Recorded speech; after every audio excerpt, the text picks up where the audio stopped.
स्वागत है दोस्तों आप सभी लोगों का आपके अपने चैनल स्टडी विद गोपी गोपाल में। दोस्तों मैं हूं गोपी किशन और आज आप सब लोगों के लिए केमिस्ट्री की एक बेहतरीन क्लास लेकर के आया हूं। आज के सेशन में हम लोग सीखेंगे दोस्तों रिएक्शंस। जी हाँ, जो कि आपके 5 मार्क्स की रिएक्शन हो सकती हैं और इनमें से कम एक या दो तो आपके एग्जाम में पूछी जानी है। और ये वीडियो क्लास 10th के स्टूडेंट्स के लिए और कॉम्पिटिटिव एग्जाम्स वाले स्टूडेंट्स के लिए बहुत ही यूजफुल होने वाली है, तो प्लीज वीडियो को पूरा देखिएगा, स्किप बिल्कुल मत करिएगा।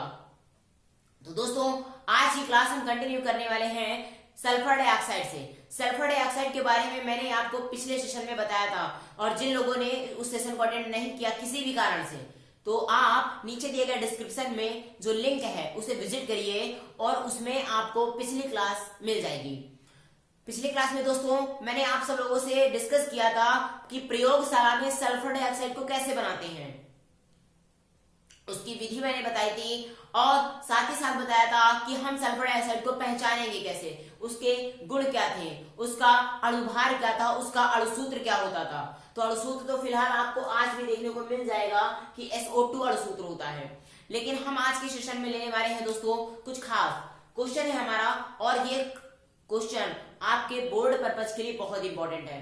तो पहला क्वेश्चन है हमारा दोस्तों कि सल्फ्यूरिक अम्ल से अर्थात सल्फ्यूरिक एसिड से, जिसको आप H2SO4 बोलते हैं, सल्फ्यूरिक अम्ल से सल्फर डाइऑक्साइड कैसे बनाई जाती है आप बताइए।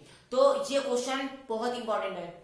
सल्फ्यूरिक अम्ल में दोस्तों जब भी हम सल्फ्यूरिक अम्ल की इस क्वेश्चन में बात करेंगे सल्फर डाइऑक्साइड के रिस्पेक्ट में, तो यहाँ पे बात होगी सांद्र सल्फ्यूरिक अम्ल की अर्थात कॉन्सेंट्रेट H2SO4 की, और हमें सल्फर डाइऑक्साइड ही बनानी है। इसके लिए हमें पता है क्या करना होगा कि सल्फ्यूरिक अम्ल से सल्फर डाइऑक्साइड बनाने के लिए हमें सल्फ्यूरिक अम्ल की क्रिया करानी होगी कॉपर से, सल्फर से, कार्बन से और Hg अर्थात पारे से।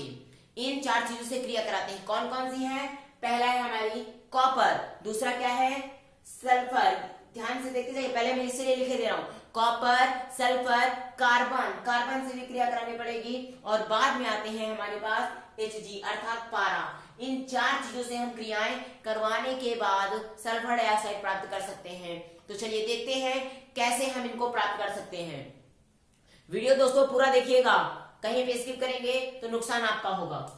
देखिए हम इन चीजों से अगर हम सांद्र H2SO4 की क्रिया कराते हैं तो ये हो जाएगा। मैं सिर्फ रिएक्शंस लिखूंगा और आप समझते जाइए। अगर दोस्तों हम सल्फ्यूरिक अम्ल की क्रिया अर्थात किसकी, सल्फ्यूरिक अम्ल, देखिएगा H2SO4, इसको हम लोग तेजाब भी बोलते हैं, याद रखिएगा सल्फ्यूरिक एसिड है ये। और यह हम हमेशा कैसा लेते हैं, सांद्र लेते हैं। कैसा लेंगे यहाँ पे, सांद्र अर्थात कॉन्सेंट्रेट। सांद्र H2SO4 की क्रिया हम किससे करवाते हैं, कॉपर से। पहली है हमारी कॉपर, तो इसको गर्म करना पड़ता है दोस्तों। जब इसको हम गर्म करते हैं तो क्या क्या मिलता है, यहाँ पे आपको ध्यान ये रखना है कि H2SO4 के हमें 2 मॉलिक्यूल्स लेने होंगे। कितने लेने होंगे, 2 मॉलिक्यूल्स। तो 2H2SO4 की क्रिया जब हम कॉपर से करवाते हैं अर्थात कॉपर की छीलन से करवाते हैं, तो यहाँ पे हमारा बन क्या जाता है आप देखेंगे CuSO4, ये आप देख सकते हैं Cu और SO4 कॉपर सल्फेट, ये तो बन के आ जाता है CuSO4, ये बन के आ गया हमारा कॉपर सल्फेट। कॉपर सल्फेट बन के आता है दोस्तों, और क्या बनता है हमारे पास भी मिल करके आता है, हमको पानी मिलता है 2H2O। क्या मिलता है, पानी। 2 मॉलिक्यूल होते हैं पानी के, और साथ में जो हमको रिक्वायर्ड होता है, जो हमको चाहिए होता है अर्थात सल्फर डाइऑक्साइड, याद रखिएगा, तो हमारे पास आ जाती है सल्फर डाइऑक्साइड गैस। ये तीर का निशान आपको ये बता रहा है कि ये गैस जो हमें चाहिए वो निकल रही है। तो आप देख सकते हैं हमारी पहली रिएक्शन कंप्लीट हो चुकी है। कॉपर की छीलन से जब हम सांद्र H2SO4 की क्रिया कराते हैं तो हमें मिलता है कॉपर सल्फेट, पानी और सल्फर डाइऑक्साइड। तो दोस्तों अब आते हैं नेक्स्ट में। नेक्स्ट हमें क्रिया करानी है दोस्तों सेम H2SO4 के सांद्र H2SO4 की क्रिया करानी है। हम कराएंगे 2H2SO4, इसकी क्रिया कराते हैं दोस्तों। अगली बार हम करवाते हैं सल्फर से अर्थात गंधक से ही करवा देते हैं। जब हम सल्फर से ही इसकी क्रिया करा देते हैं तो गर्म करने पे हमको क्या मिलता है आप देखेंगे, हमें क्या मिलेगा, पहले तो हमको यहाँ पे सल्फर डाइऑक्साइड ही मिल जाती है। आप देख सकते हैं SO2, ये तो हमें चाहिए तो ये तो मिलेगी ही मिलेगी। इसमें कोई दो राय नहीं है। लेकिन आप देखिए दोस्तों, यहाँ पे हमें सल्फर के कितने मॉलिक्यूल्स मिलेंगे, बोलिए। यहाँ पे हमारे पास क्या लिखे हुए हैं, 2 सल्फर यहाँ पे हो गया, 1 हो गया यहाँ पे, 2 1 3, तो यहाँ पे हमको मिलेंगे 3SO2, 3 सल्फर डाइऑक्साइड के मॉलिक्यूल मिलेंगे। और क्या मिलेगा, अब देखिए हमारे पास पानी के कितने मॉलिक्यूल बचे, बोलिए H2O, और हमको यहाँ पे मिलेगा पानी। लेकिन अभी देखिए दोस्तों, हमारी ये रिएक्शन बैलेंस नहीं है। सल्फर को तो हमने बैलेंस कर दिया, हाइड्रोजन को बैलेंस करें, हाइड्रोजन को बैलेंस करने के यहाँ पे 2 है, यहाँ पे बस कितने हैं, 2 दूनी 4, तो हमें यहाँ पे भी 2 लगाना पड़ेगा। क्या आप ये बताइए, क्या हमारे पास ऑक्सीजन बैलेंस है? आप देख सकते हैं दोस्तों, ऑक्सीजन मेरे पास 4 और 2, 4 दूनी 8, 4 और 2 का गुणा हो जाएगा, तो 4 दूनी 8 ऑक्सीजन है। क्या हमारे पास दूसरे पक्ष में भी 8 ऑक्सीजन है? तो 3 दूनी 6 ऑक्सीजन तो यहाँ पर है, और 2 1 2 ऑक्सीजन हमारे पास यहाँ पे। तो इस तरीके से दोस्तों हम कह सकते हैं हमारी ये रिएक्शन बैलेंस्ड हो गई है। तो क्या दूसरी रिएक्शन क्या हो गई कि जब हम सांद्र H2SO4 की, यहाँ पे सभी में सांद्र लेंगे, आप ध्यान रखिएगा, कॉन्सेंट्रेट, CONC का मतलब हो गया कॉन्सेंट्रेट। जब हम H2SO4 की क्रिया सल्फर से करवाते हैं तो हमें पानी मिलता है और सल्फर डाइऑक्साइड गैस मिल जाती है। Now move to the next one. अब हम अगले की ओर आते हैं। नेक्स्ट क्रिया करानी हमको कार्बन से, क्योंकि देखना दोस्तों कई रिएक्शन है, आपको चारों की चारों रिएक्शन कंप्लीट होनी चाहिए, लर्न भी हो जानी चाहिए। सल्फ्यूरिक अम्ल से सल्फर डाइऑक्साइड कैसे बनाई जाती है, मोस्ट इंपोर्टेंट क्वेश्चन है। तो देखिए हम फिर से लेते हैं 2H2SO4। ऐसा क्यों किया जा रहा है, बार बार H2SO4 क्यों लिया जा रहा है, आपको पता चल रहा है ना क्यों? क्योंकि सल्फ्यूरिक अम्ल से ही तो बनाना है हमें। सल्फ्यूरिक अम्ल से जब बनाना है तो H2SO4 तो लेना ही पड़ेगा। सल्फ्यूरिक अम्ल की क्रिया इस बार हम किससे कराएंगे, बोलिए बोलिए, कार्बन से। यस, कार्बन से जब हम क्रिया कराएंगे, और इस रिएक्शन को हम ऑलवेज क्या करेंगे, हीट अप करेंगे। हीट अप करने का मतलब गर्म करेंगे। जब हम इसको गर्म करते हैं तो क्या बन के आ जाएगी हमारे पास दोस्तों, जल्दी से बताइए। अगर आपको ये समझा तो जल्दी से इसके बाद इसका जो रिएक्शन बनेगी, कुछ लोग लिखते भी जाइए ना आप लोगों में से। तो देखिए क्या बन के आएगा, ध्यान समझिए। पहले हमें जो बनाना होता है वो तो हम बना लेते हैं दोस्तों। हमें इसमें मिलेगा SO2, ये गैस तो मिलनी मिलेगी क्योंकि हमको ये बनानी है, ये देखिए। अब वो जब बनानी है वो तो मिलेगी, साथ में क्या मिलेगी, साथ में हमको मिलेगा कार्बन डाइऑक्साइड। ये देख लीजिए, C और O2 मिल जाएगी। कार्बन डाइऑक्साइड के कितने मॉलिक्यूल्स मिलेंगे, आप देख सकते हैं बोर्ड पे, इधर देखिए। कार्बन डाइऑक्साइड के कितने मॉलिक्यूल्स मिल रहे हैं हमको, जल्दी बोलिए। हाँ मैं समझ सकता हूँ, आप जल्दी बोलिए। हाँ, कार्बन 1 है, देखिएगा 1 ही तो है, तो 1 मॉलिक्यूल कार्बन का मिला। ये हो गया ऑक्सीजन, ऑक्सीजन के 2 मॉलिक्यूल। अभी रिएक्शन बैलेंस नहीं है, अभी इसमें हमको मिलेगा दोस्तों वाटर, पानी 2H2, और बाद में जाकर के ये हमको SO2 मिलेगा, देखिएगा। लेकिन वाटर के कितने मॉलिक्यूल हैं, 2 2 4, 2 दूनी 4, तो यहाँ पे हम 2 और रख दें तो 2 पानी के मॉलिक्यूल मिल जाएंगे। क्या सल्फर बैलेंस है हमारे यहाँ पास? इसमें कार्बन को तो मैंने बैलेंस कर दिया, देखिए कार्बन 1 है, लेकिन सल्फर बैलेंस नहीं है, तो सल्फर को भी 2 बनाना पड़ेगा। क्यों बनाना पड़ेगा? क्योंकि यहाँ पे भी सल्फर कितने हैं, सल्फर आप देख सकते हैं 2 है, इसलिए हमें सल्फर को भी 2 बनाना पड़ेगा। तो क्या हो गया हमारे पास कि अगर हम सांद्र, ये भी कॉन्सेंट्रेट होगा, सांद्र H2SO4 की क्रिया हम कार्बन से कराते हैं तो हमें मिलता है carbon dioxide, water and sulphur dioxide. Okay, अब आते हैं लास्ट में।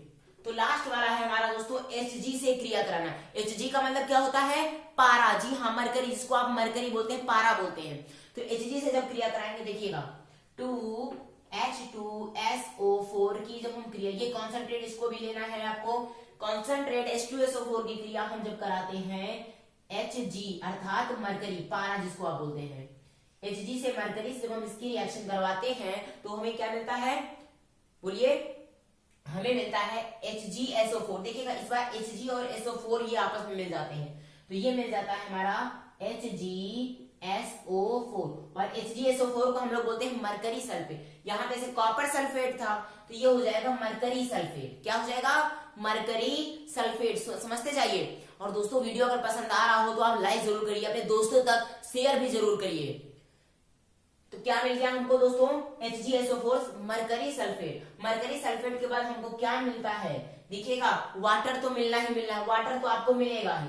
तो पानी के आपको कितने मॉलिक्यूल, अभी मैं बैलेंस करवा देता हूँ, वाटर 2 है तो पानी के आपको 2 मॉलिक्यूल तो मिलने मिल। आप देख सकते हैं सभी में आपको वाटर के 2 मॉलिक्यूल्स मिल रहे हैं। और इसके साथ साथ हमें क्या मिलेगा, सल्फर डाइऑक्साइड ऑक्साइड। लेकिन कितनी मिलेगी सल्फर डाइऑक्साइड की क्वांटिटी क्या होगी? सल्फर 2 है, क्या हमारे पास बैलेंस है इधर? अभी नहीं, 2SO2 मिल गया। तो आप देख सकते हैं दोस्तों हमारे पास ये रिएक्शन क्या हो गई? बैलेंस्ड हो गई।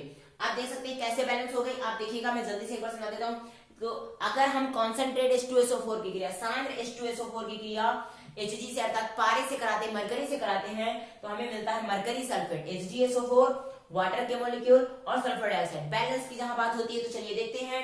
Hg हमारे पास कितना है? 1 है। सल्फर कितने हैं जरा देखिएगा।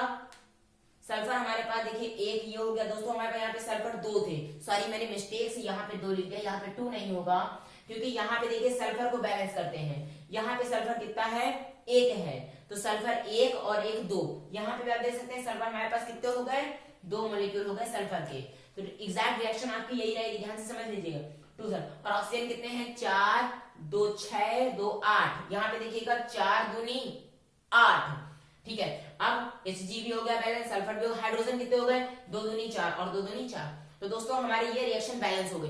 बहुत इंपॉर्टेंट क्वेश्चन है, मैं एक बार बहुत जल्द आप सबको समझा देता हूं कि सल्फ्यूरिक अम्ल से, एक्चुअल में यहाँ पे सांद्र, आप याद रखिएगा कि हम यहाँ पे किसकी बात करेंगे? सांद्र सल्फ्यूरिक अम्ल से सल्फर डाइऑक्साइड को कैसे बनाया जा सकता है। तो आप देख सकते हैं कि सांद्र सल्फ्यूरिक अम्ल से सल्फर डाइऑक्साइड बनाने के लिए क्या करते हैं, जल्दी से एक बार आप बोलते जाइए कि हम कॉपर से अभिक्रिया कराते हैं, सल्फर से, कार्बन से और मरकरी से।